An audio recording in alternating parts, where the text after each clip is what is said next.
I had been teaching music at Westman Academy for 3 years when my life changed on a perfectly ordinary Tuesday afternoon in September. The meeting with Mrs. Anderson about her son's progress in violin lessons had run longer than expected, and by the time I stepped out into the sunlight filtering through Boston Common's old elm trees, most of the afternoon crowds had thinned. I clutched my worn leather messenger bag, mentally planning the evening ahead. Grade assignments, prepare tomorrow's lesson on rhythm theory, maybe finally call my college roommate back. The crying reached me before I saw her. A small figure huddled on one of the green benches near the frog pond, her shoulders shaking with the kind of desperate sobs that made my heart clench. She couldn't have been more than 5 years old, wearing a cream-colored dress that looked expensive, tiny patent leather shoes, and clutching a teddy bear that had definitely seen better days. Dark curls fell around her face as she buried it against the bear's worn fur. I glanced around, searching for frantic parents or a nanny, anyone who might be looking for this child. But the paths around us were mostly empty, except for joggers with earbuds and a few tourists consulting maps. Nobody seemed to notice the little girl falling apart on the bench. I've never been good at walking away from children in distress. It's probably why I became a teacher in the first place. "Hey there," I said softly, approaching slowly and crouching to her eye level about 3 feet away. "Are you okay? Are you lost?" The little girl looked up, and I was struck by how large her brown eyes were, swimming with tears and terror. She said something that I didn't catch, her voice thick with crying. "Can you tell me your name?" I tried again, keeping my voice gentle. "I'm Taylor. I'm a teacher." She responded, but the words weren't English. My brain scrambled to place the language, catching the musical rhythm of it. Italian, maybe? My grandmother had spoken it, though I'd been so young when she passed that most of it had faded. "Do you speak English?" I asked, then immediately felt stupid. Of course she didn't, or she would have responded. I noticed the teddy bear she held had embroidery on its vest. I leaned slightly closer, trying to make out the letters. Orsetto. Definitely Italian. I racked my brain for anything my Nonna had taught me. I'd taken some Italian classes in college, partly to honor her memory, partly because I'd fallen in love with the language. It came back slowly, rusty but there. "Come to Chiami?" I asked carefully. "What's your name?" Switching into slow, careful Italian, even though the words felt rusty on my tongue.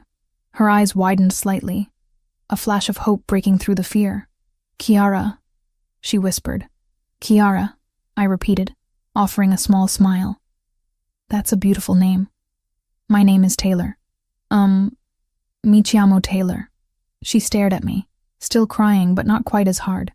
I desperately tried to remember more Italian, fragments of Nonna's voice mixing with half-forgotten college courses. "Dove sono I tuoi genitori?" I tried in broken Italian. "Where are your parents?" Then repeated more clearly in English. Fresh tears spilled down her cheeks, and she shook her head frantically, speaking rapid Italian that I could barely follow. Something about her papa, about being scared, about someone named Marco. I sat down on the bench, careful to maintain some distance so I wouldn't frighten her more. "Think, Taylor, what calmed kids when they were scared? Music. It always came back to music. My grandmother used to sing to me when I had nightmares after my parents died. An old Neapolitan lullaby, simple and sweet. I could still hear her voice sometimes, aged and warm, singing the words I'd memorized phonetically long before I understood what they meant. Almost without thinking, I started humming the melody. Chiara's crying stuttered to a stop. She looked at me with something like wonder, as I began singing softly, the Italian words feeling foreign, but familiar on my tongue. "Fa la nina, fa la nanna, nella braccia della mamma. Fa la nina bel bambin, fa la nanna bambin bel." I didn't remember all the verses, but I repeated the ones I knew, my voice barely above a whisper. Chiara had gone completely still, her teddy bear forgotten in her lap, those huge brown eyes fixed on my face. "Come, how do you know that song?" she asked in heavily accented English, surprising me. "My grandmother taught me," I said gently. "She was from Italy, near Napoli. My mama sang that song," Chiara whispered. She's gone now." My heart broke for this tiny girl. I'm sorry, sweetheart.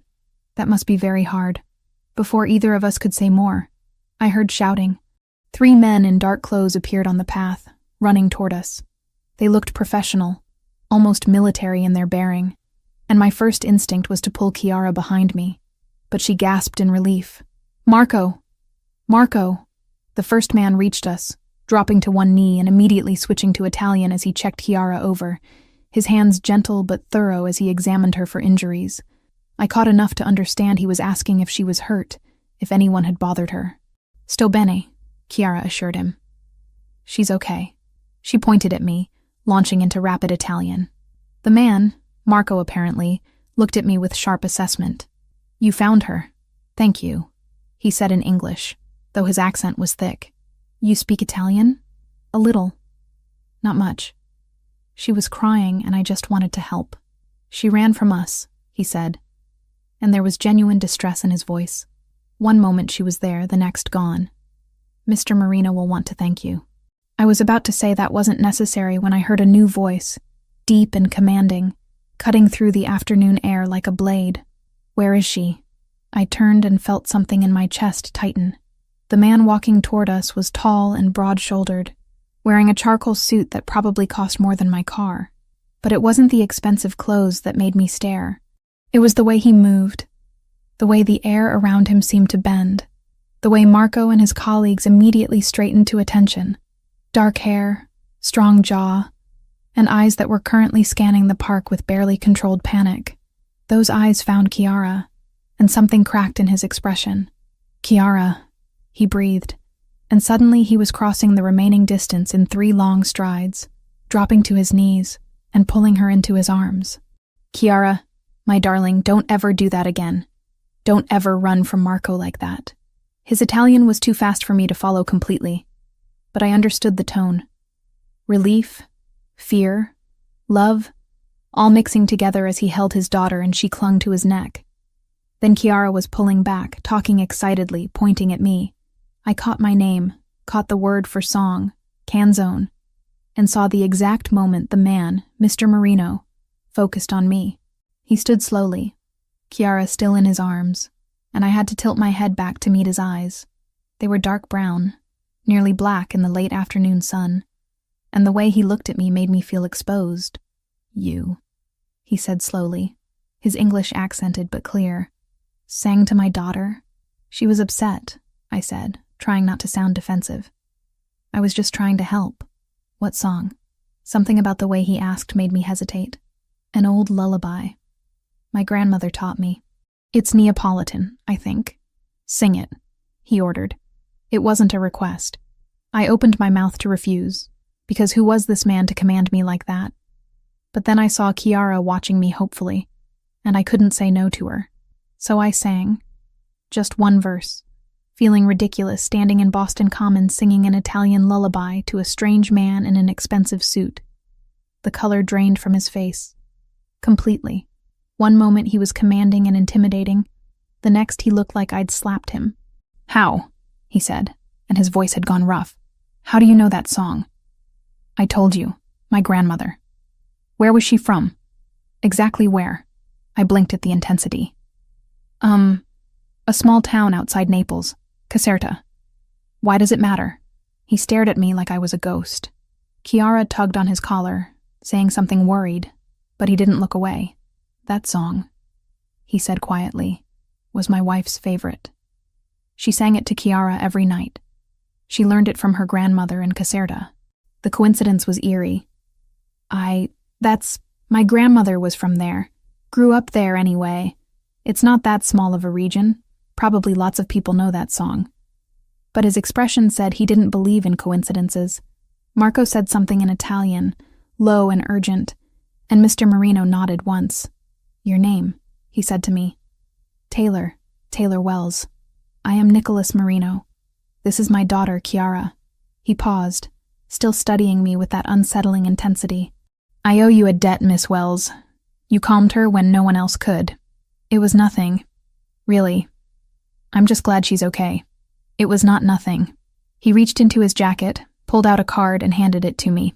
It was thick, expensive paper with just a name and phone number. If you ever need anything, you call that number. I took it because refusing seemed rude. That's not necessary. Nevertheless. He held my gaze for a moment longer, then said something to Marco in Italian that sounded like an order. Marco nodded and pulled out his phone, stepping away slightly. What? I started to ask. But Nicholas Marino had already turned, carrying Chiara toward a black SUV I hadn't noticed before. Chiara waved at me over his shoulder. Grazie, Miss Taylor. I waved back automatically, watching them go. The whole encounter had lasted maybe 10 minutes, but I felt shaken by it in a way I couldn't explain. Marco returned briefly. Mr. Marino wanted to ensure you arrive home safely. May I call you a car? I'm fine. I live nearby. But thank you. He nodded once, professional and polite, then followed his employer. I watched the SUV pull away, turning the heavy card over in my hands. There was something about the way Nicholas Marino had looked at me, like I was a puzzle he needed to solve. I slipped the card into my bag and headed home, trying to shake the feeling that I'd just stumbled into something far more complicated than a lost child in a park. My apartment in Brighton was small and cluttered with sheet music, but it was mine. I made tea, graded half the assignments I'd meant to finish, and kept thinking about dark brown eyes and a little girl who'd stopped crying the moment I sang her mother's song. Just a coincidence, I told myself. Just a strange, sad coincidence. I didn't know then that coincidences like that don't just happen. I didn't know that in 5 days, everything would change. 5 days passed in a blur of lesson plans and student performances before the phone call came. I was in the faculty lounge, microwaving leftover pasta and grading rhythm exercises when my cell rang with an unfamiliar number. Miss Wells? The voice was professional, female, with a crisp accent that suggested expensive education. This is Catherine Reeves from Whitmore & Associates. I'm calling on behalf of a client who wishes to discuss a private tutoring opportunity with you. I almost dropped my phone. I'm sorry, what? A position as a private music instructor. The compensation would be considerable, and the schedule would accommodate your current teaching obligations at Westmont Academy.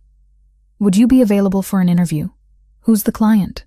Mr. Marino has requested discretion until the interview. I assure you this is a legitimate offer. Would tomorrow at 2 o'clock be suitable? The address is in Beacon Hill. My heart did something complicated. Mr. Marino. Nicholas Marino and his daughter, who'd stopped crying when I sang her mother's song. I hesitated. This was strange, wasn't it? But then I thought of Chiara's huge brown eyes and the way she'd clung to her teddy bear. Yes, tomorrow at 2. Catherine Reeves gave me an address on Mount Vernon Street and ended the call with practiced efficiency. I stared at my cooling pasta, appetite gone. My colleague Rachel appeared in the doorway, arms full of sheet music. You okay? You look like you've seen a ghost. Someone just offered me a private tutoring position. Like, completely out of nowhere. That's great. You've been saying you need extra income. What's the problem? The problem was, I couldn't shake the feeling that this was more complicated than a simple tutoring job, but I couldn't explain why, without sounding paranoid. Nothing, I said finally. Just unexpected. The next afternoon, I stood in front of a brownstone that probably cost more than I'd make in 10 lifetimes. Beacon Hill was beautiful in that effortless old money way. Brick sidewalks and gas lamps and window boxes overflowing with late summer flowers. The building at the address Catherine had given me was 4 stories of red brick with black shutters and a door that gleamed with fresh paint. I rang the bell, smoothing down my gray cardigan nervously. I'd chosen my most professional outfit, black pants and a white blouse under the cardigan, hoping I looked like someone you'd trust to teach your child. The door opened, and I recognized Marco from the park. He looked even more imposing in the brownstone's elegant hallway, but his expression softened slightly when he saw me. Miss Wells, please, come in. The interior was stunning in an understated way. Hardwood floors, cream walls with carefully chosen artwork, a curving staircase that led to upper floors. Classical music played softly from somewhere deeper in the house. It felt like a home, not a showcase. Mr. Marino is expecting you. This way, please. He led me through a hallway lined with photographs. I caught glimpses of Chiara at various ages, always with dark hair and those huge eyes. and in several frames, a beautiful woman with the same dark hair and warm smile. Chiara's mother, Alessia, Nicholas had called her. Marco opened a door to what appeared to be a study. Rich wood paneling, floor-to-ceiling bookshelves, a desk that looked antique. And standing by the window, silhouetted against the afternoon sun, Nicholas Marino. He turned, and I was struck again by how commanding his presence was. Today he wore a gray suit with the jacket off, sleeves rolled to his elbows. More relaxed than at the park, but no less intimidating. "Miss Wells, thank you for coming." "Mr. Marino." I managed to keep my voice steady. "Your assistant said this was about a tutoring position? Please sit." He gestured to a leather chair facing the desk. I sat, and he moved to lean against the desk rather than sitting behind it. A power move, probably, but I appreciated being able to see his face clearly. "I want to hire you to work with Chiara. Music instruction primarily, but also general companionship. Someone who can connect with her. I don't understand. Surely you could find more qualified people. I teach elementary school. I'm not exactly a renowned music instructor. Qualifications aren't the issue." He studied me with those dark eyes. "Chiara hasn't spoken to anyone outside our immediate family since her mother died 8 months ago. Not to tutors, not to therapists, not to anyone. Until you." The weight of that statement settled over me. "I'm sorry. I can't imagine how hard that must be." "She spoke to you, in English. She hasn't done that with a stranger since Alessia passed." His voice caught slightly on his wife's name. "And when you sang to her, she calmed immediately. Do you understand how significant that is? The song was her mother's," I said softly. "It must have brought back memories. It was more than that." He moved to the window, looking out at the street. "Alessia used to sing that exact lullaby every night. She learned it from her grandmother in Caserta, the same town your grandmother was from. It's a small region, but not that small. There must be hundreds of people who know that song. Perhaps." He turned back to me. "But only one of them made my daughter speak for the first time in months." I didn't know what to say to that. The silence stretched between us. Not uncomfortable, but heavy with unspoken things. "I'll pay you $5,000 a month," Nicholas said abruptly. 3 sessions per week, after your school hours. You'll work with Chiara on music fundamentals, and more importantly, you'll help her find her voice again." I nearly choked. $5,000? That's 5 times what I make teaching. Is it not acceptable? It's more than acceptable. It's insane. "Mr. Marino, I'm not a therapist. I'm just a music teacher. I don't know if I can help Chiara the way you're hoping.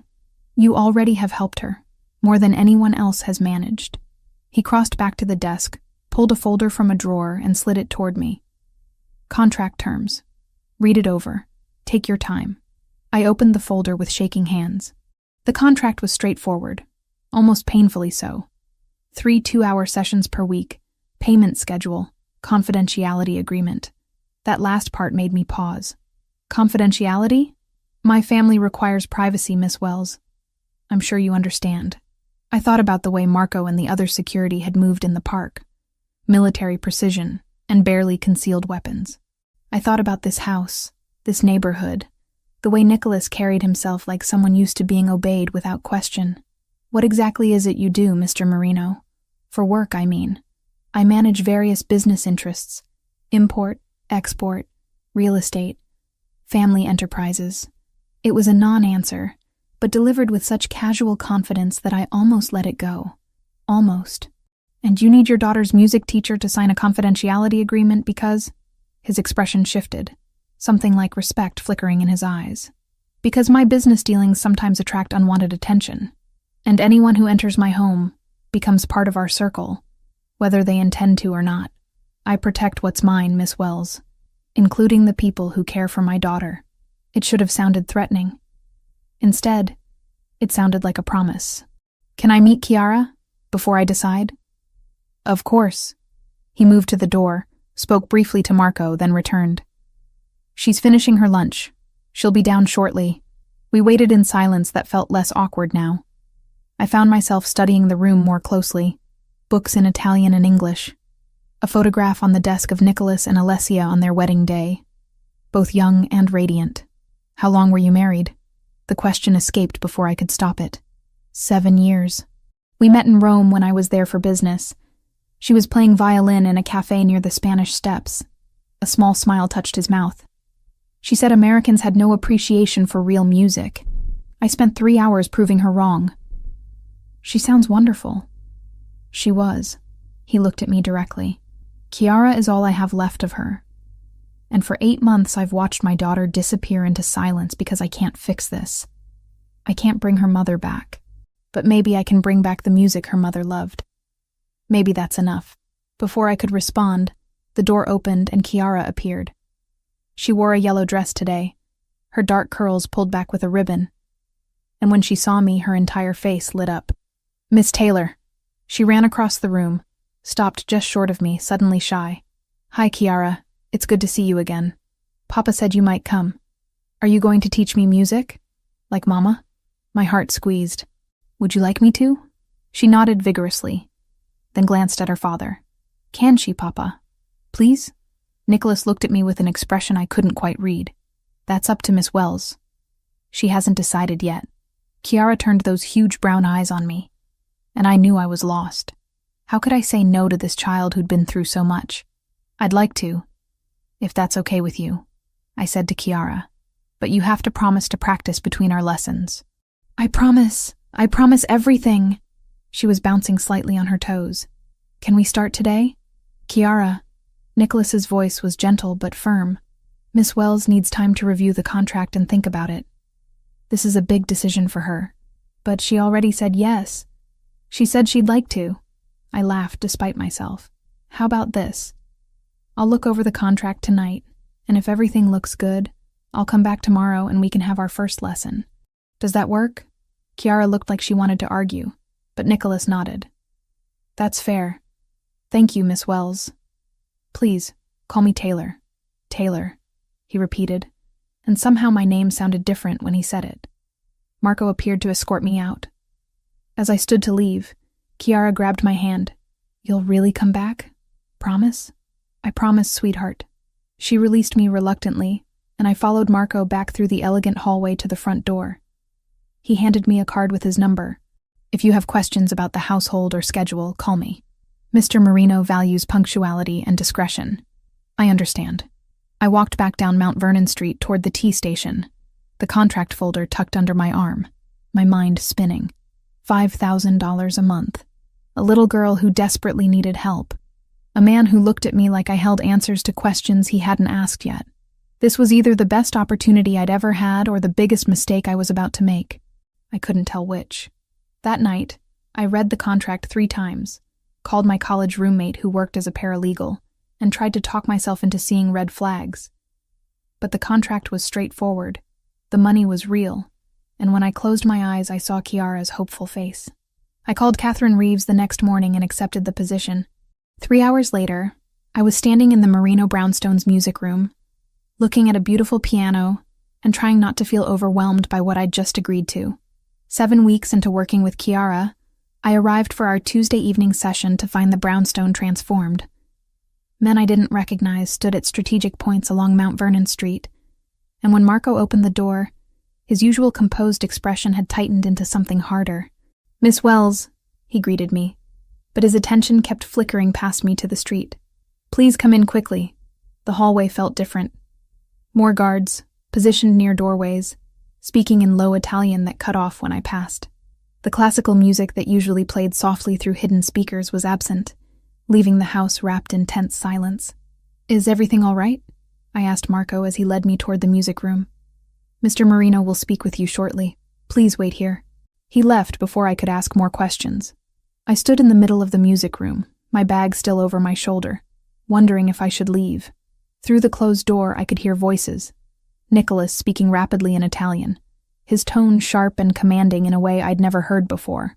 The door opened, and Kiara ran in, followed by a woman I recognized as Maria, the housekeeper. Kiara's face was blotchy from crying, her usual brightness dimmed. "Miss Taylor!" She launched herself at me, and I caught her automatically, crouching down to her level. "Hey, sweetheart, what's wrong? Papa says we can't have lessons today. He says you have to go home, and I don't want you to go home. I want to practice the song we started yesterday." "Kiara," Nicholas's voice came from the doorway, controlled but strained. "I told you, Miss Wells, and I need to talk first. But Papa, go with Maria. Now." There was no arguing with that tone. Chiara gave me one last desperate hug before Maria gently guided her from the room. Nicholas closed the door behind them and turned to face me, and I saw the exhaustion carved into his features. "I'm sorry," he said. "I should have called to cancel. What's happening? Why are there so many guards outside?" He moved to the window, looking out at the street with the same vigilance I'd seen in Marco. "There's been a situation with some business associates. A disagreement that's escalated beyond what I anticipated. A disagreement." I set my bag down slowly. "Nicholas, I'm not stupid. This is about more than business associates, isn't it?" He looked at me sharply. "What do you mean?" "I mean I've been coming here for almost 2 months. I've watched the way your security operates. I've heard you speaking Italian on the phone in a way that doesn't sound like legitimate business. I've seen the way people defer to you, like you're not just wealthy but powerful in a way that has nothing to do with money, and you've said nothing. It wasn't my business. My job is to teach Chiara music, not to pry into your life." I crossed my arms. "But if there's danger, if Chiara is at risk, then it becomes my business. So I'm asking directly, what's really going on?" Nicholas studied me for a long moment, something shifting in his expression. Finally, he moved away from the window, gesturing to the piano bench. "Sit. Please. We need to have a conversation I'd hoped to avoid." I sat, pulse quickening. He remained standing, hands in his pockets, choosing his words carefully. "My family has operated in Boston for 3 generations. We handle matters that exist in the spaces between legal and illegal.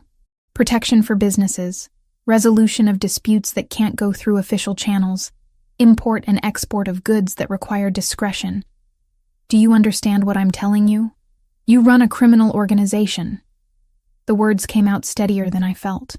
"We prefer to think of it as providing services the official systems fail to address.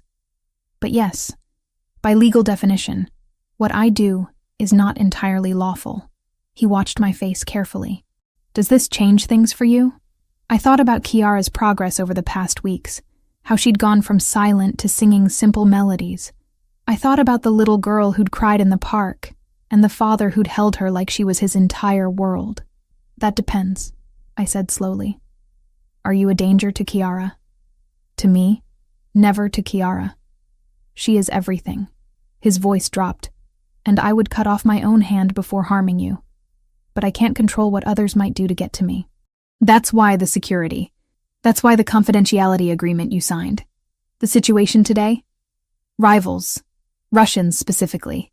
They've been pushing into territory we've held for years, and negotiations have broken down. There was an incident at one of our properties. No one was hurt, but it was a warning. They're escalating." My stomach tightened. "And Chiara is the most valuable thing in my life, which makes her a target if they want to hurt me." Raw pain crossed his face. "Her mother was killed by a different rival organization. A car accident that wasn't an accident. I've spent 8 months making sure that never happens again, but today reminded me how vulnerable we still are. The weight of that confession settled over us. Alessia hadn't just died. She'd been murdered. Chiara had lost her mother to violence meant for her father. Why tell me this now?" I asked quietly. "Because you deserve to understand the risk you're taking by being here, by being associated with me and my daughter." He moved closer, close enough that I had to tilt my head back to meet his eyes. "I wanted you to have a choice.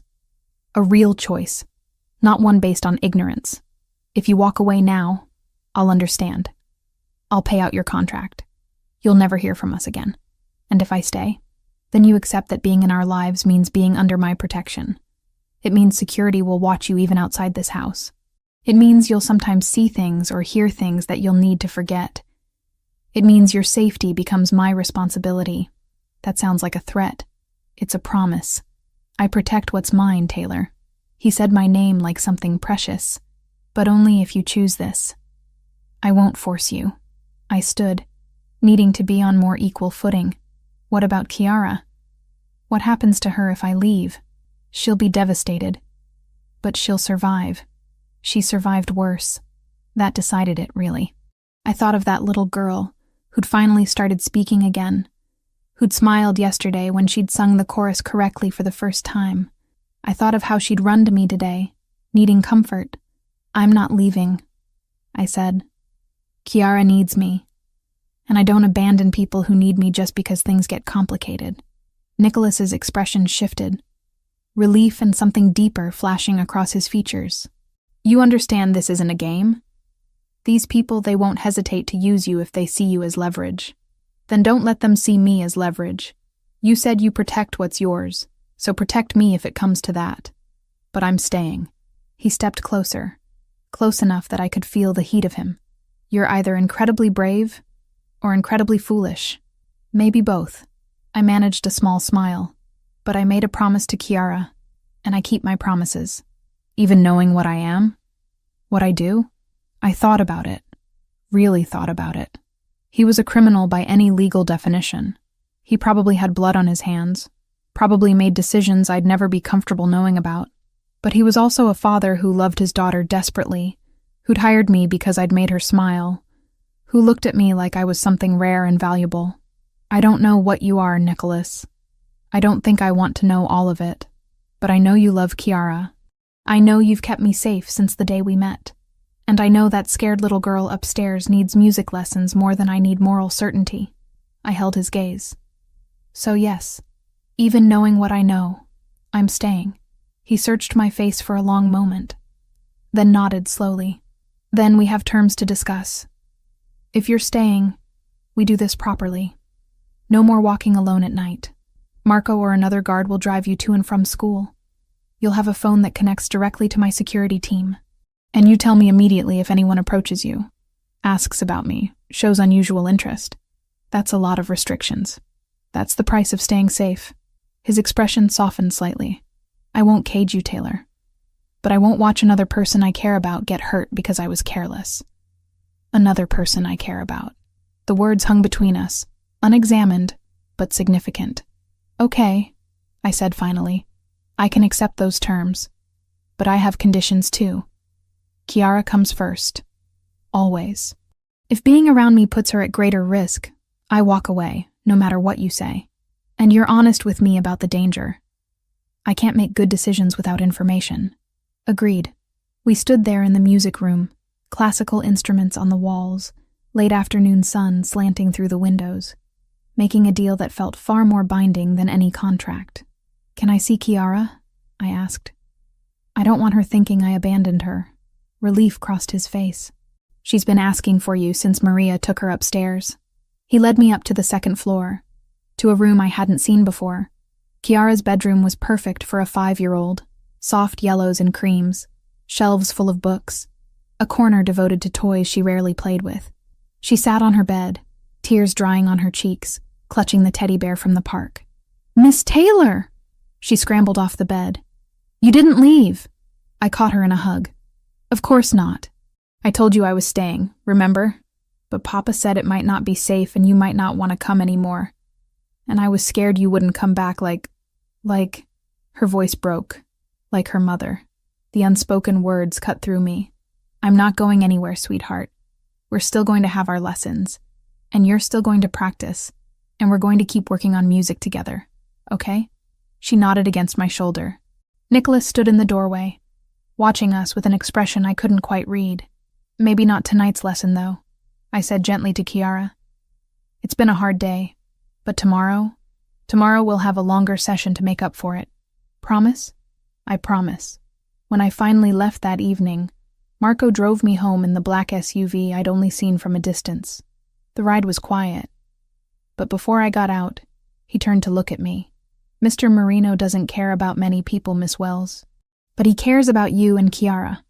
That makes you family, and we protect family. Thank you, Marco." "No, thank you, for not running."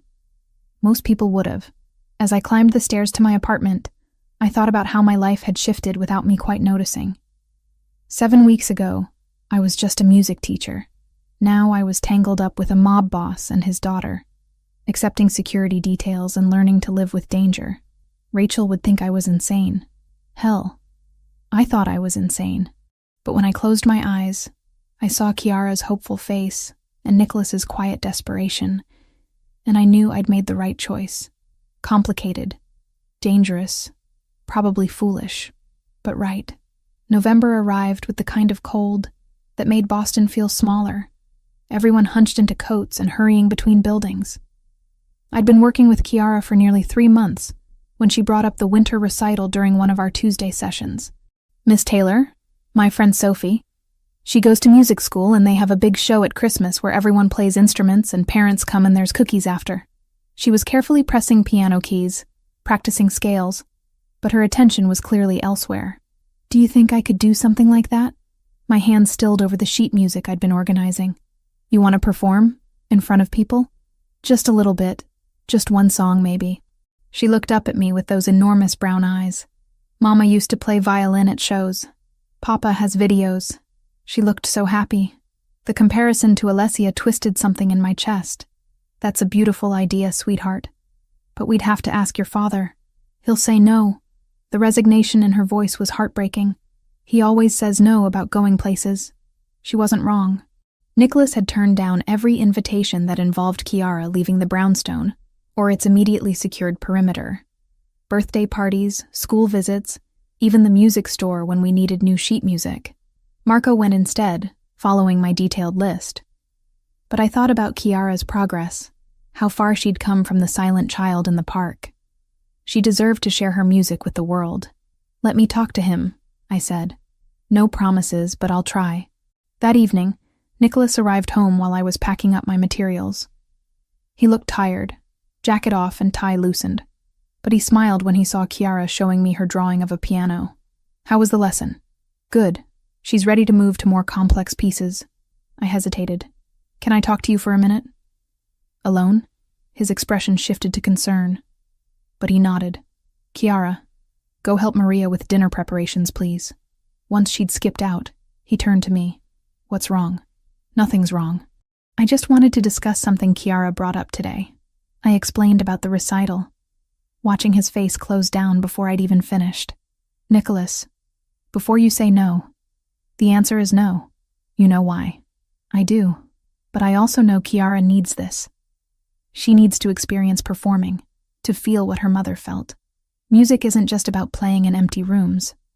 It's about sharing it. You want me to put my daughter in a room full of strangers where anyone could be a threat. His voice was hard. After everything I told you, you're asking me to make her a target. I'm asking you to let her be a child, just for one afternoon.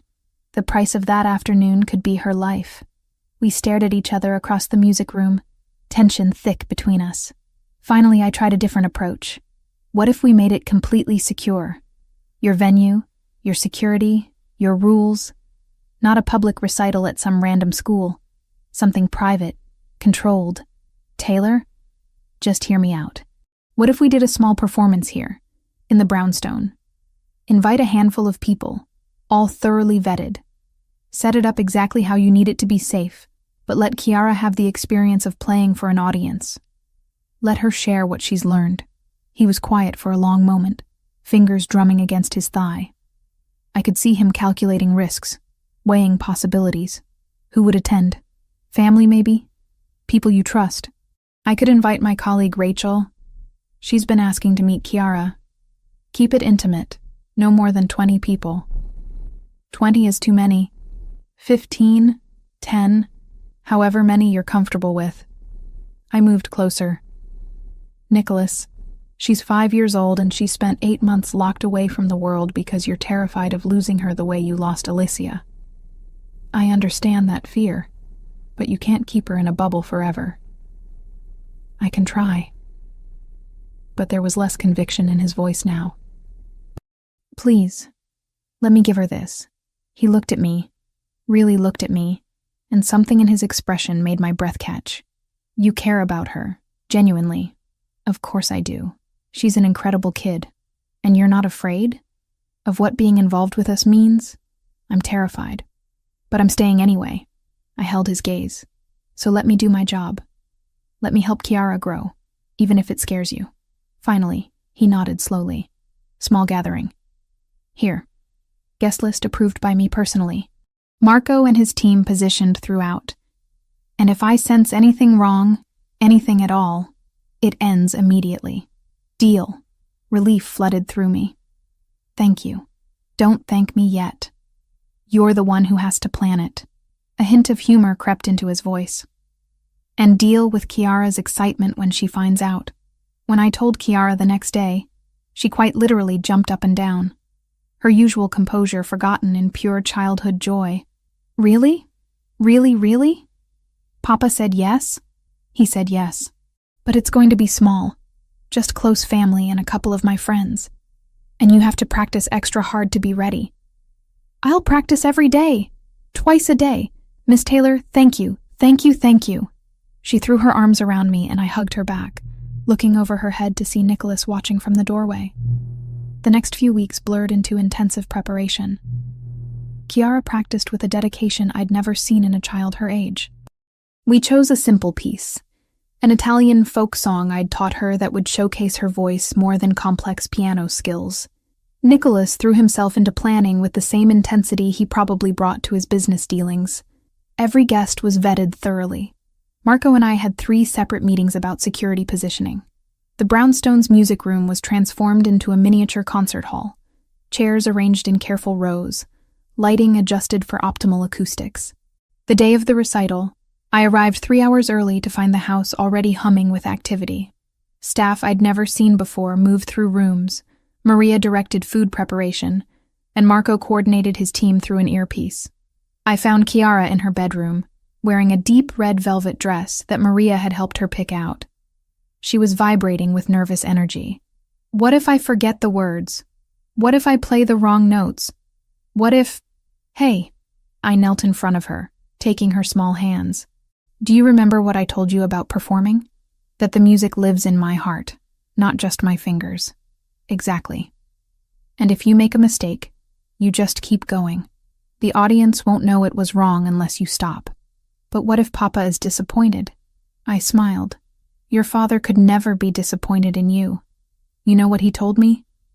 That watching you perform is going to be the proudest moment of his life since you were born. Her eyes went wide. He said that? He did. It was true. Nicholas had confessed it to me last night.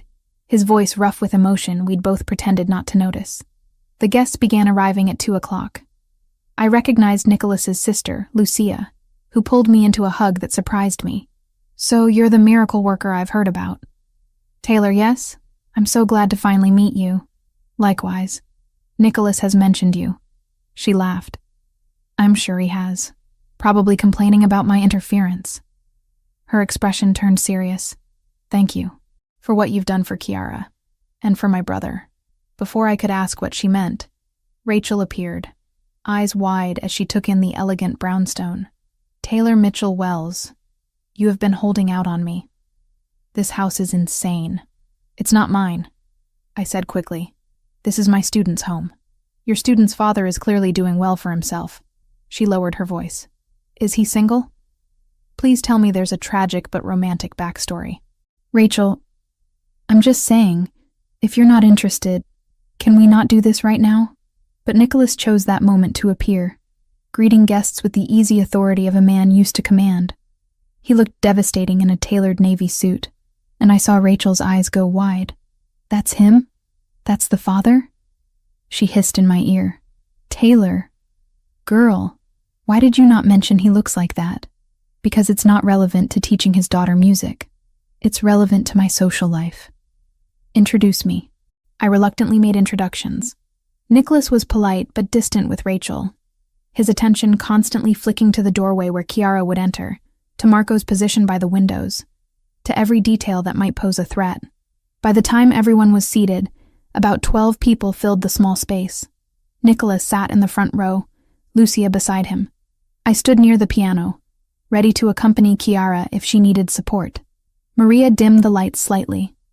The room fell silent, and then Kiara appeared in the doorway, tiny in her red dress, but standing straight and brave. I saw Nicholas's throat work as he swallowed hard. His daughter, performing publicly for the first time since her mother died. The weight of that moment hung over all of us. Kiara walked to the piano, sat on the bench we'd adjusted for her height, and looked directly at her father. She didn't speak, just placed her hands on the keys and began to play. The Italian folk song filled the room, simple but beautiful. Her voice, when she started singing, was clear and sweet, carrying the lyrics about home and family and love that endures. I'd chosen it deliberately, knowing it was something Alessia might have sung. I watched Nicholas's face throughout the performance. He sat utterly still, barely breathing, tears gathering at the corners of his eyes that he didn't bother to hide. This was his daughter, alive and whole and making music her mother had loved. This was hope and healing wrapped in a 5-year-old's voice. When Chiara finished, the room erupted in applause. She stood and curtsied exactly as I'd taught her, then ran straight to her father. Nicholas caught her, lifting her into his arms and holding her like she was the most precious thing in the world. "You were perfect," he whispered against her hair, voice thick with emotion. "Perfect, tesoro mio." Over Chiara's head, his eyes found mine. The gratitude and something deeper in that look made my chest tight. The rest of the afternoon passed in a blur of compliments for Chiara, desserts that Maria had prepared, and conversation that felt surprisingly normal for a gathering in a mob boss's home. Rachel cornered me at one point. "Okay, so I did some very light stalking of your employer, Rachel, and he's either very good at maintaining privacy or very good at keeping secrets. There's almost nothing about him online except some business registrations and property records. That's weird, right? Or he just values privacy. In this digital age, nobody has that little footprint unless they're working at it." She studied me. "You like him. He's Chiara's father and my employer. That's not what I asked. You like him. I saw the way you two looked at each other during Chiara's performance. I opened my mouth to deny it, then stopped. Because she was right, wasn't she? Sometime between the park and today, between watching him love his daughter and listening to him share his fears, I'd developed feelings that went far beyond professional respect. It's complicated," I said finally. "The best things usually are." Rachel squeezed my hand. "Just be careful, okay? I don't know what his deal is, but I can tell he's got layers. Deep ones." After the guests left and Chiara was in bed, exhausted but happy, Nicholas found me cleaning up the music room. "Leave it. Maria will handle it tomorrow." "I don't mind." I gathered sheet music into neat stacks. Today went well. Chiara was incredible. Because you prepared her. Because you believed in her when I was too afraid to risk it. He moved closer. "I owe you an apology. And thanks that I don't have words for. You don't owe me anything. Seeing Chiara happy is payment enough." "Is it?" He was very close now. Close enough that I could smell his cologne, see the gold flecks in his dark eyes. "Because I think you deserve more than just watching from the sidelines." My pulse quickened. "Nicholas, do you know what my sister said to me today? She said you're the first person since Alessia who's made this house feel like a home again. That when you're here, Chiara glows, and I actually smile. I'm just her music teacher. You're so much more than that." His hand came up to cup my face, thumb brushing my cheekbone. "And if you can't see that, then I've been too careful in hiding how much you've come to mean to us. To me, I should have stepped back. Should have maintained professional boundaries. Should have done anything except lean into his touch and whisper, 'What are you saying?' I'm saying I care about you, Taylor. More than I should. More than is wise. And if that makes you uncomfortable, tell me now, and I'll never mention it again." Instead of answering, I closed the distance between us and kissed him. His response was immediate, arms wrapping around me and pulling me close as the kiss deepened into something that felt inevitable and terrifying and absolutely right. When we finally broke apart, both breathing hard, he rested his forehead against mine. "This is a terrible idea," I whispered. "The worst," he agreed. "I'm still Chiara's teacher, your employee. We'll figure it out." And somehow, standing in that music room where his daughter had just performed, where we'd spent months building something neither of us had planned, I believed we would. January brought Boston's coldest weather, the kind that made the brownstones' warmth feel like sanctuary. I'd been working with Chiara for 5 months now, but the dynamic had shifted into something far more complex than teacher and student. Nicholas and I hadn't defined what we were to each other exactly. We existed in a strange limbo, where I was still technically Chiara's tutor, still arrived 3 times a week for scheduled lessons. But now I also stayed for dinner almost every night. Now his hand found mine under the table while Kiara chattered about her day. Now he kissed me goodnight in the hallway before Marco drove me home. It was complicated and wonderful and terrifying all at once. "You're staying for dinner again, right, Miss Taylor?" Kiara asked as we finished Thursday's lesson. She'd progressed to more challenging pieces, her confidence growing with each session. "If your father doesn't mind, he never minds." She said it with the casual certainty of a child who'd noticed the way adults looked at each other. "You make him smile more. Like when Mama was alive." The comparison should have felt like pressure.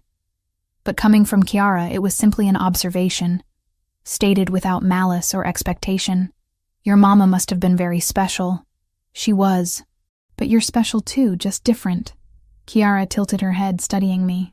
"Papa says different isn't bad. It's just new. And new can be good. Out of the mouths of 5-year-olds. I hugged her gently. "You're pretty wise. You know that? Papa says I get it from Grandma. She was his mama, and she was very smart." That evening, Nicholas suggested increasing my sessions to 5 days a week. We were in his study after Kiara had gone to bed. The door closed, sitting closer together on the leather sofa than we ever did when she was awake. 5 days? Nicholas, I still have my teaching position at Westmont. I know. But you've mentioned wanting to reduce your hours there. And Kiara has made such incredible progress. I thought, maybe more time together would be beneficial. For her. Just for her? I asked, unable to help the smile.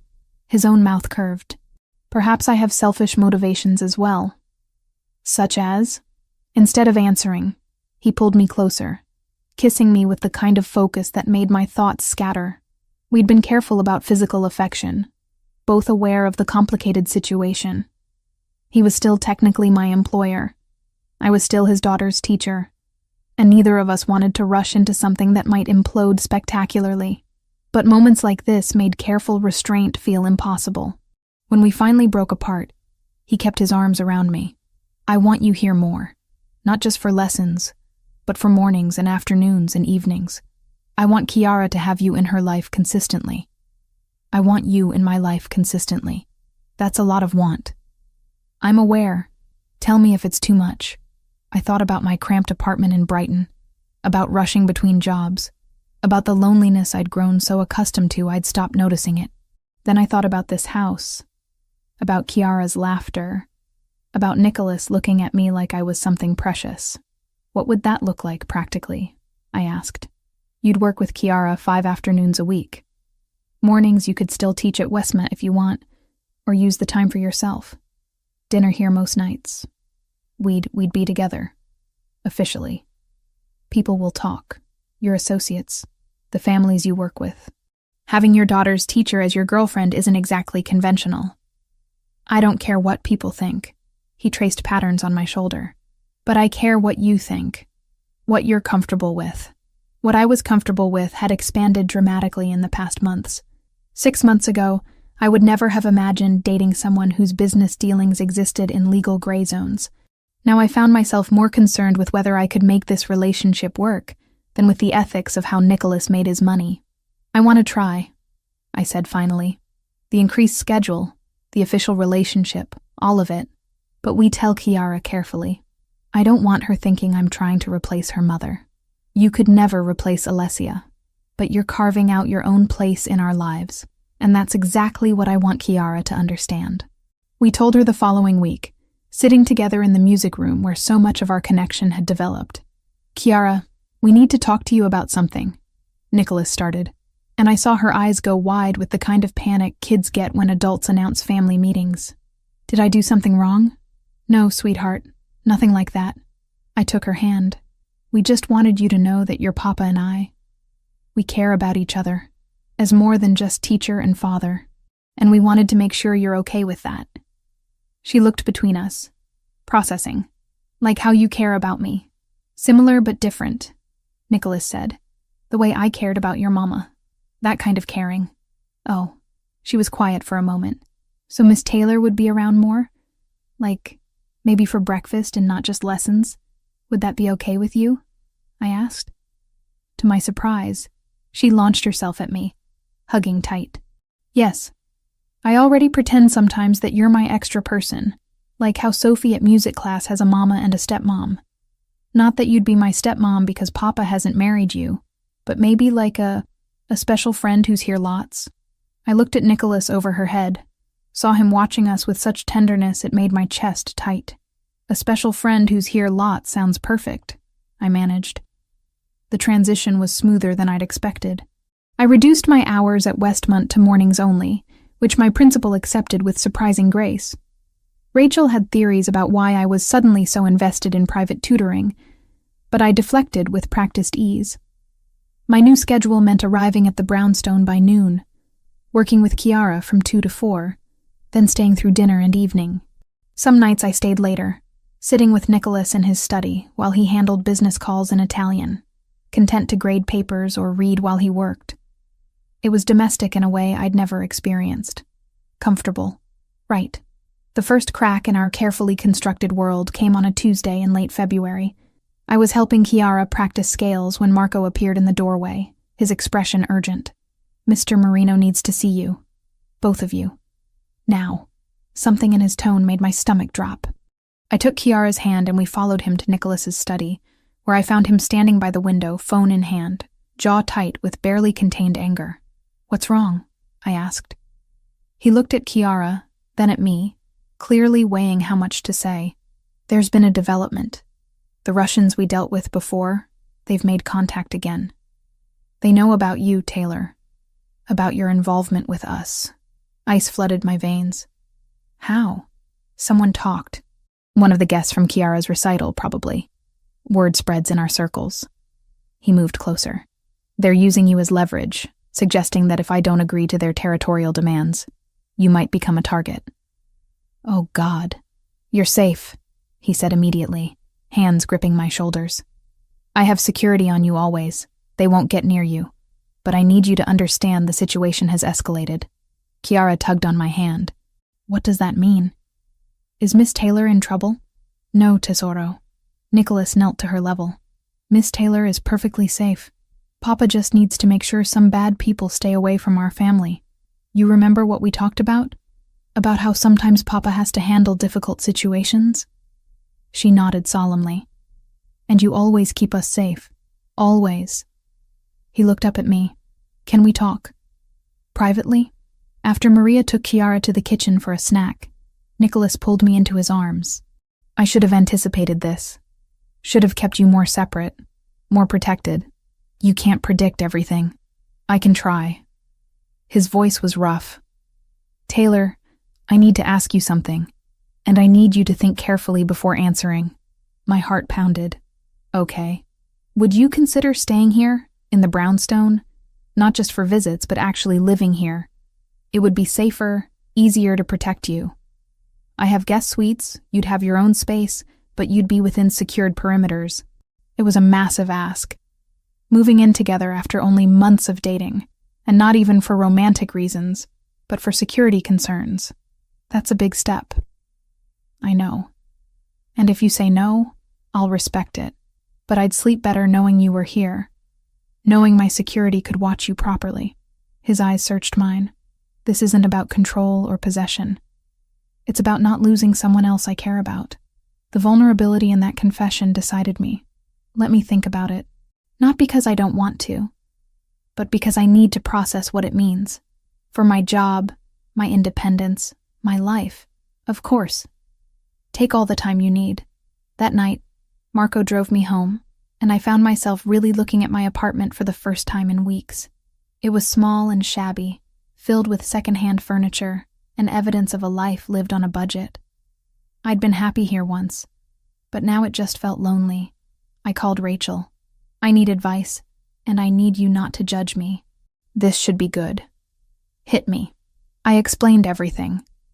The relationship with Nicholas, the security concerns, his request that I move into the brownstone. Rachel was quiet for a long moment. Okay. So, setting aside the fact that your boyfriend is apparently connected to organized crime, which we'll definitely circle back to, let's focus on the practical. Do you love him? Did I? I thought about Nicholas's rare smiles, The way he was with Kiara, how safe I felt in his presence despite knowing he was dangerous. I think I might. And Kiara? How do you feel about potentially becoming a more permanent part of her life? I love her. Completely. She's an amazing kid. Then honestly, maybe you should do it. Life's short, Taylor. And if you found people who make you happy, who cares if the situation is unconventional? She paused. But I swear to God, if this goes bad and you need an escape plan, you call me immediately. Deal. 3 days later, I told Nicholas I'd move in. His relief was palpable. You're sure? I'm terrified and probably making a terrible decision, but yes. I'm sure. He kissed me. Soft and grateful. I'll make sure you never regret this. The move itself was simple, because I had so little worth bringing. My books, clothes, a few sentimental items from my grandmother. Everything fit into boxes that Marco and another guard transported in a single afternoon. Nicholas gave me a suite on the second floor, across from Kiara's room. It had a bedroom, sitting area, and private bathroom, decorated in soft creams and blues. My own sanctuary within his fortress.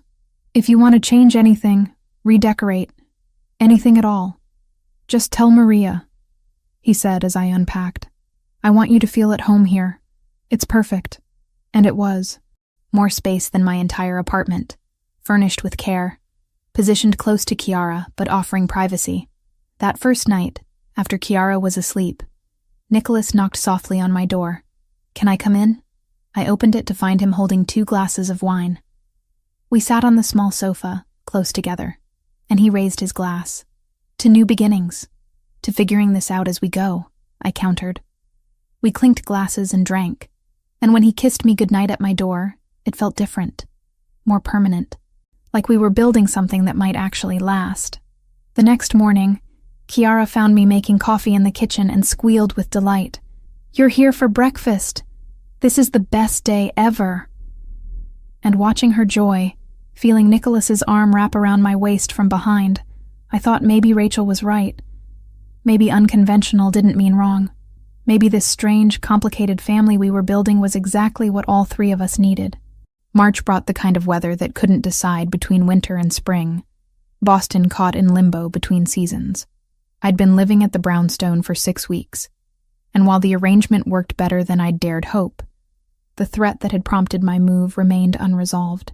The Russians hadn't made any direct moves, but Nicholas's tension was palpable.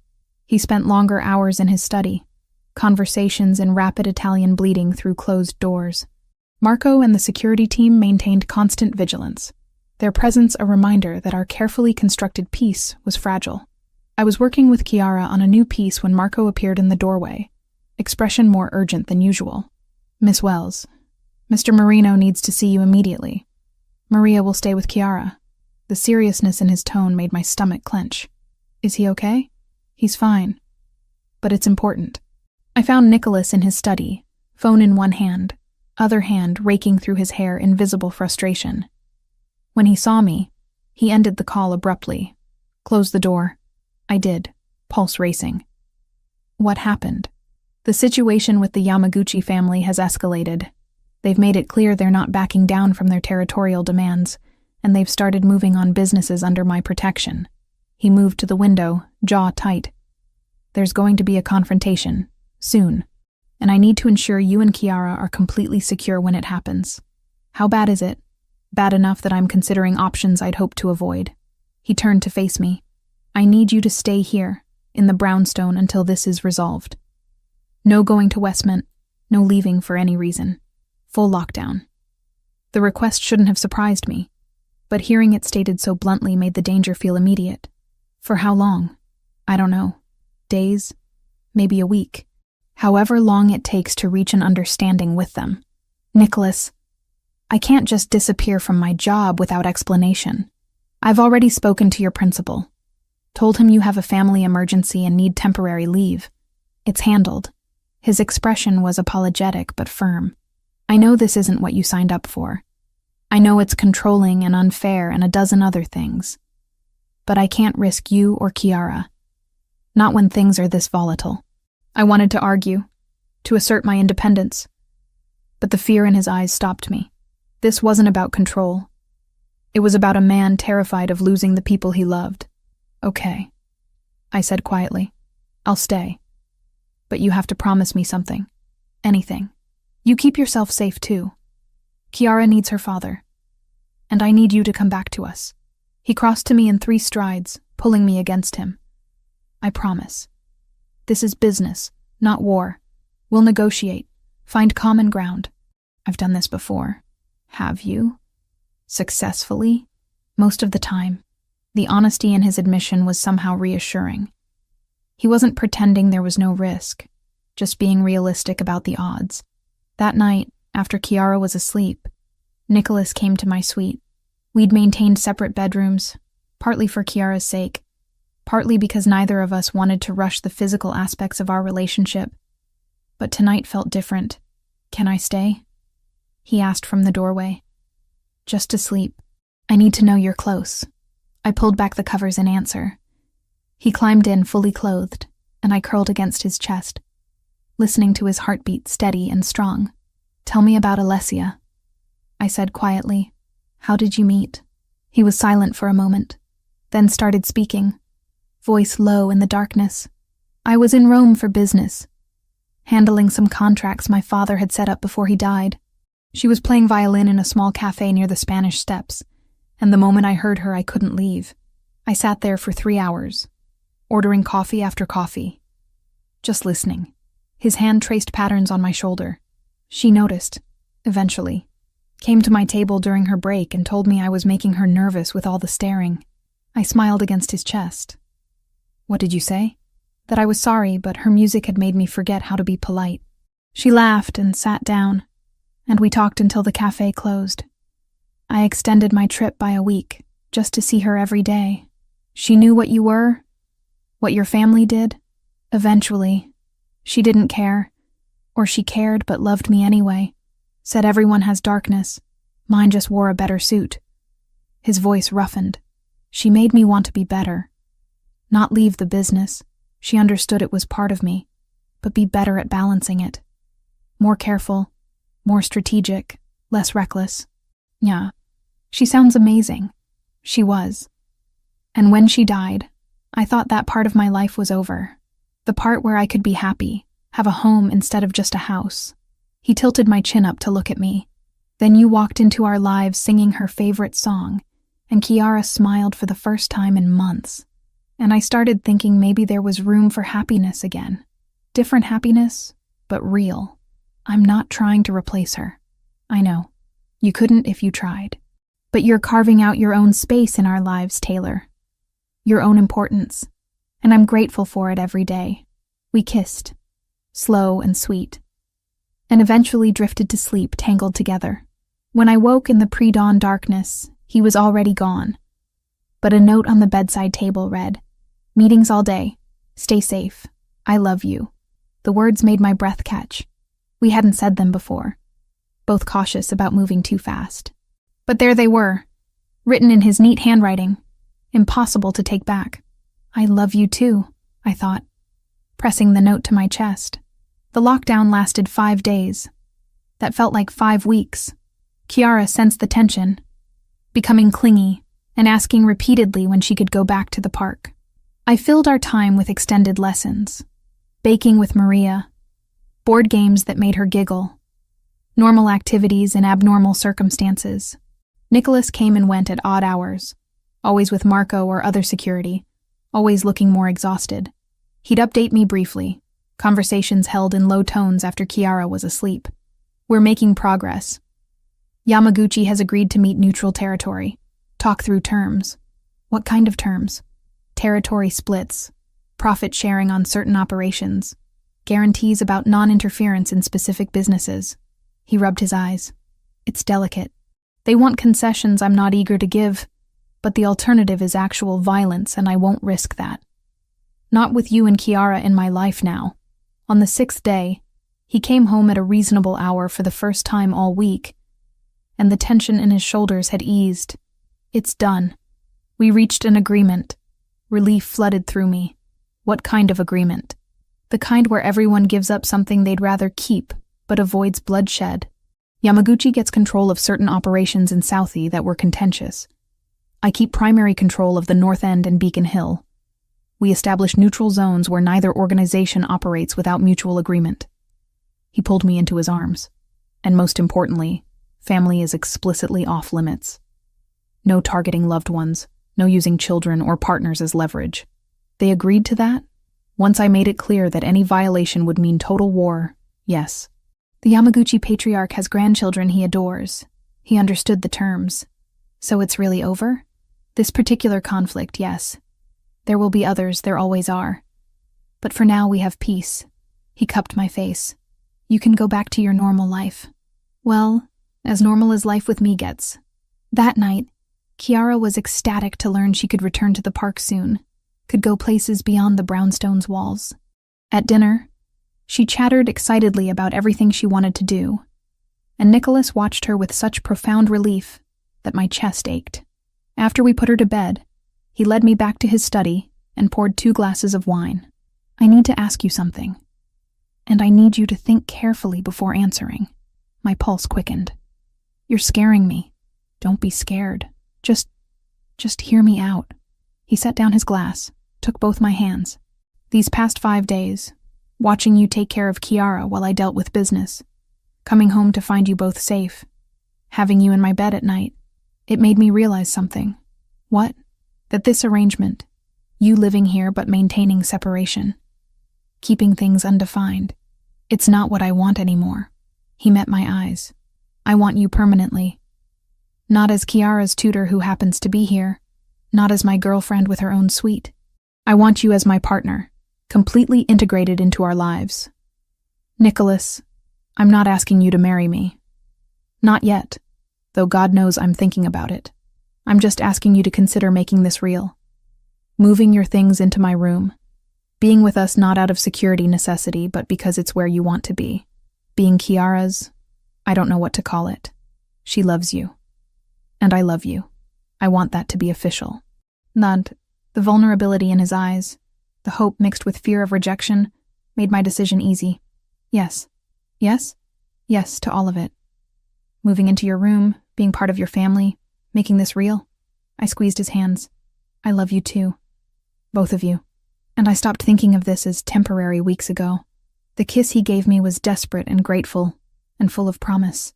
When we finally broke apart, both breathless, he rested his forehead against mine.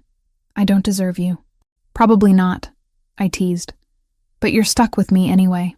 That night, for the first time, I slept in his bed in his room, surrounded by his things. And when Kiara found us at breakfast the next morning, she simply climbed into my lap like it was the most natural thing in the world. Are you staying in Papa's room now? She asked, munching cereal. Is that okay with you? Nicholas asked her carefully. She considered it seriously, then nodded. Miss Taylor belongs here, with us. Right where we can keep her, out of the mouths of children. I hugged her close, catching Nicholas's eye over her head. He mouthed, I love you. And I mouthed it back, and for the first time in longer than I could remember, I felt completely at home. April brought the kind of spring that made Boston come alive again, trees budding along Mount Vernon Street, and the brownstones garden showing signs of renewal. I'd officially quit my position at Westman Academy, dedicating myself entirely to Kiara and to building this unexpected family. One afternoon, while Kiara practiced scales in the music room, Nicholas found me reading in the library. He closed the door behind him, expression uncharacteristically nervous. I need to take you somewhere, just the 2 of us. Kiara will stay with Maria and Lucia for the afternoon. Where are we going? You'll see. Trust me? An hour later, we were driving through narrow streets in the North End. Marco at the wheel, another security vehicle following at a discreet distance. We pulled up outside a small Italian restaurant I'd never noticed before. The kind of place that looked family-owned and generations old.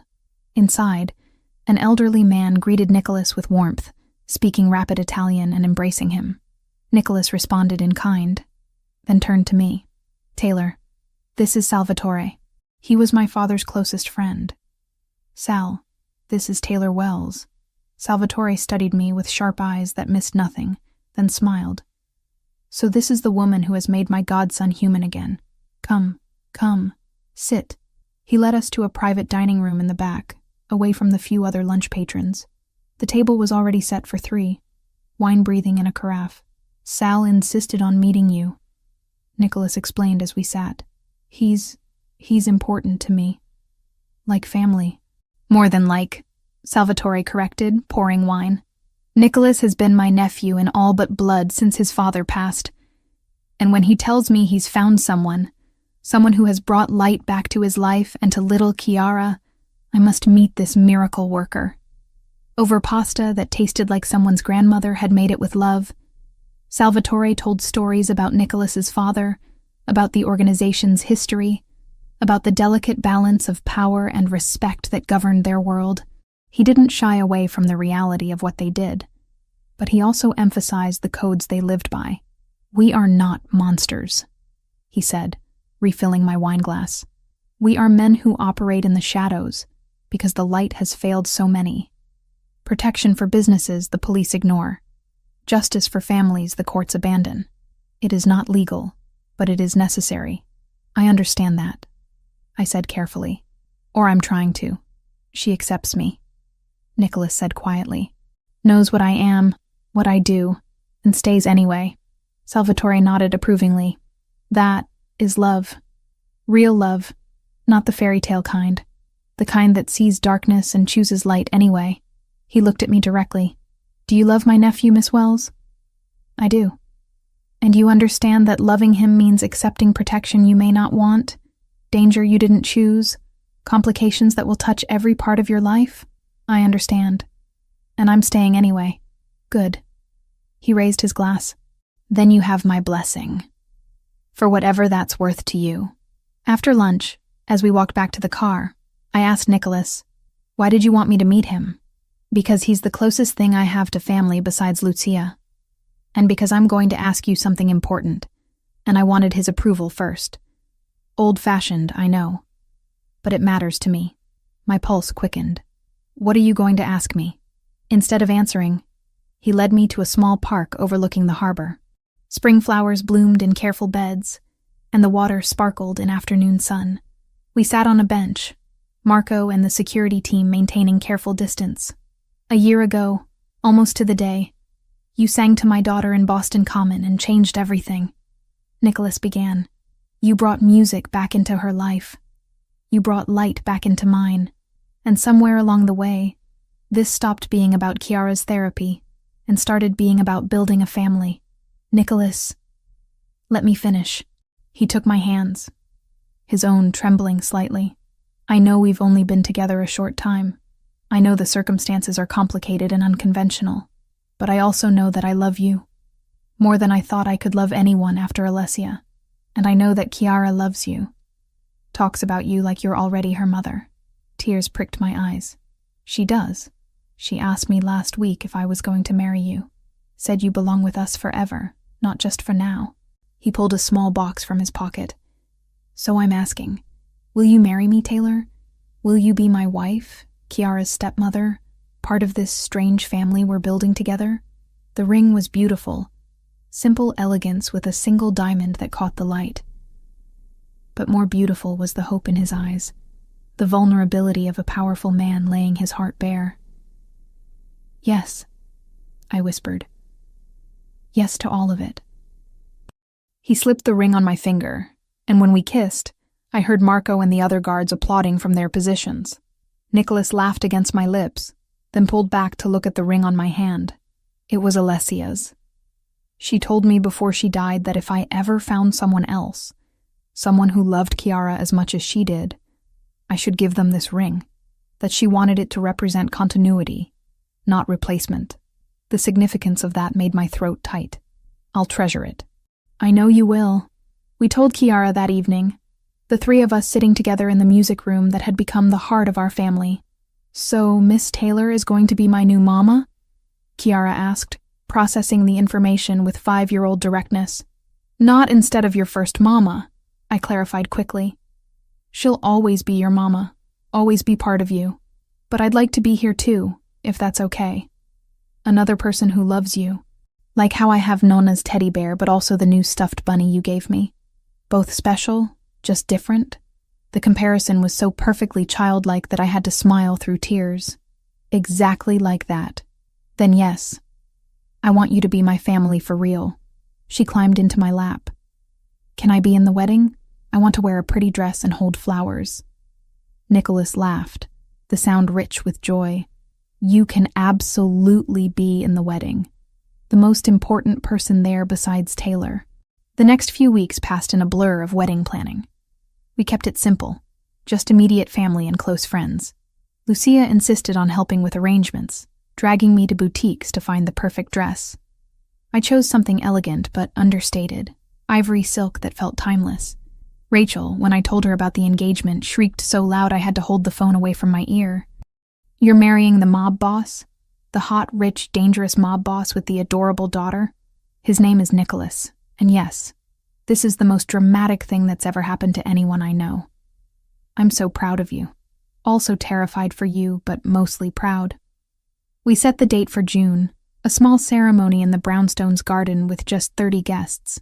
Chiara practiced her flower girl duties with the seriousness of someone preparing for Carnegie Hall, and watching her prepare filled me with such love I could barely breathe. The night before the wedding, Nicholas found me on the balcony outside our bedroom, looking at the garden where we'd exchange vows tomorrow. Having doubts? He asked, wrapping his arms around me from behind. Not even a little. You? Only about whether I deserve you. But I'm selfish enough not to care. He turned me to face him. Thank you for taking a chance on us. On me. I know this life isn't what you imagined. No, I agreed. It's better. Stranger and more complicated, but better. We stood there in the spring night. Music from Chiara's playlist drifting up from the music room where she was having one last practice session. And I thought about the journey from that September afternoon in the park to here.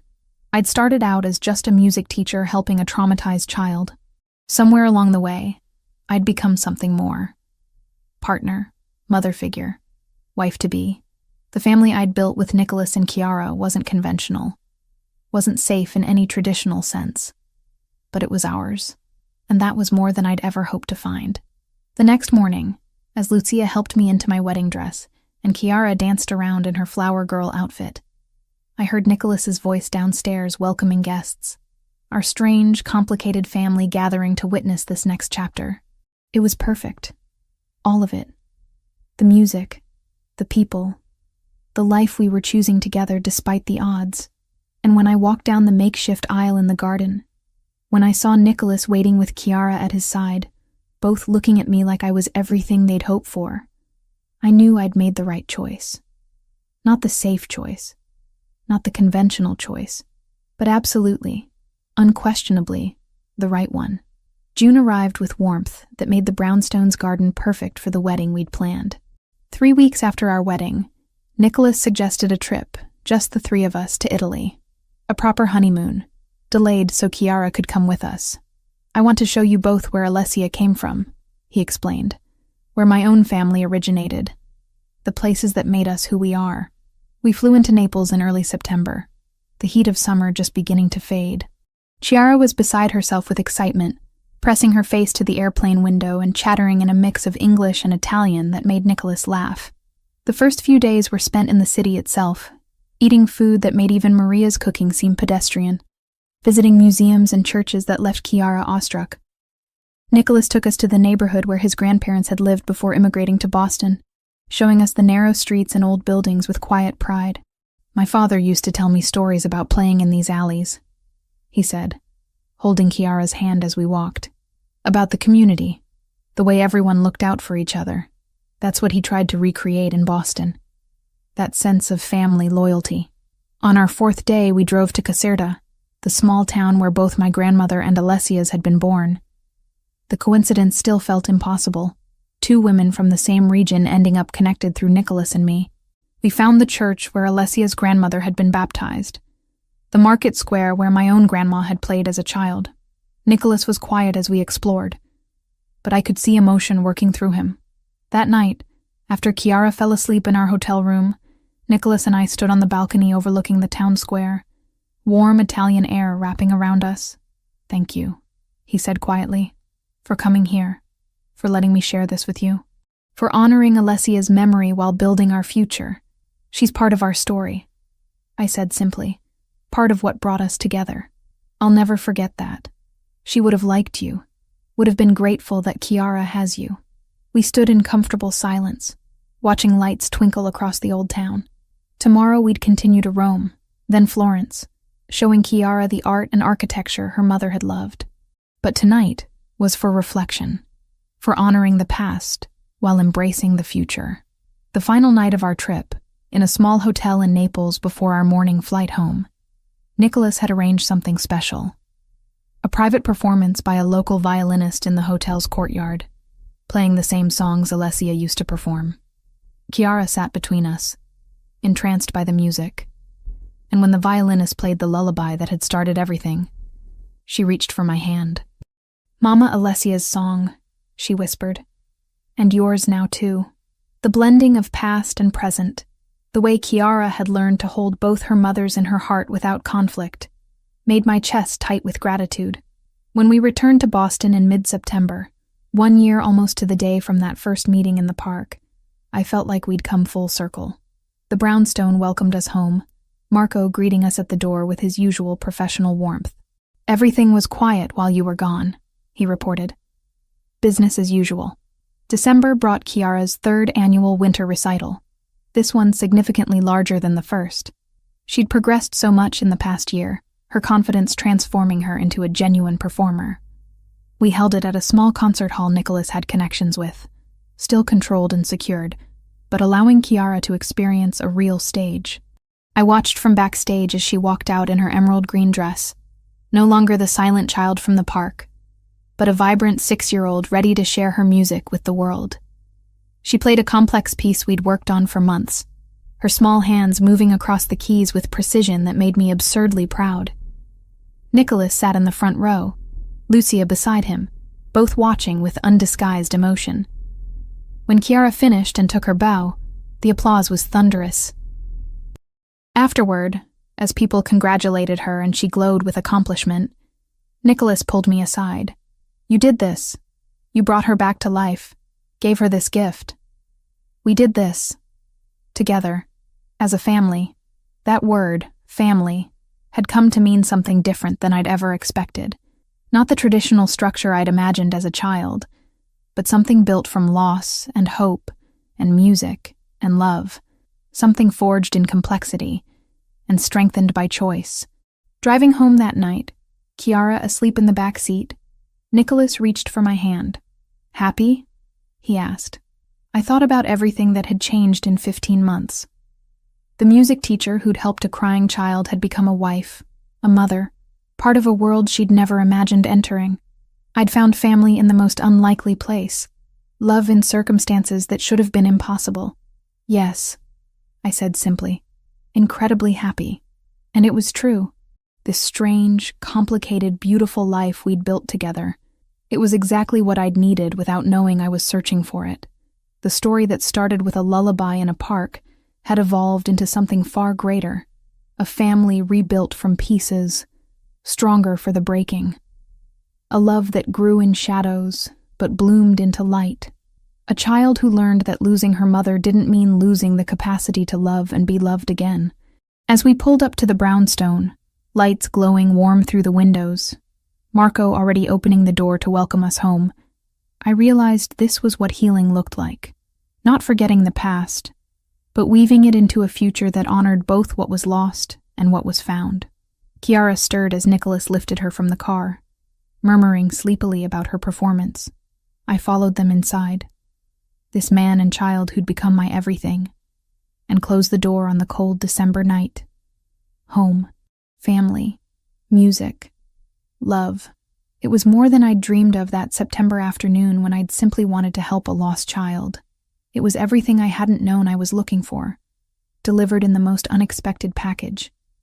And standing in the warmth of the brownstone, watching Nicholas carry our daughter upstairs while humming the lullaby that had brought us together, I knew I wouldn't change a single moment of the journey that had led us here.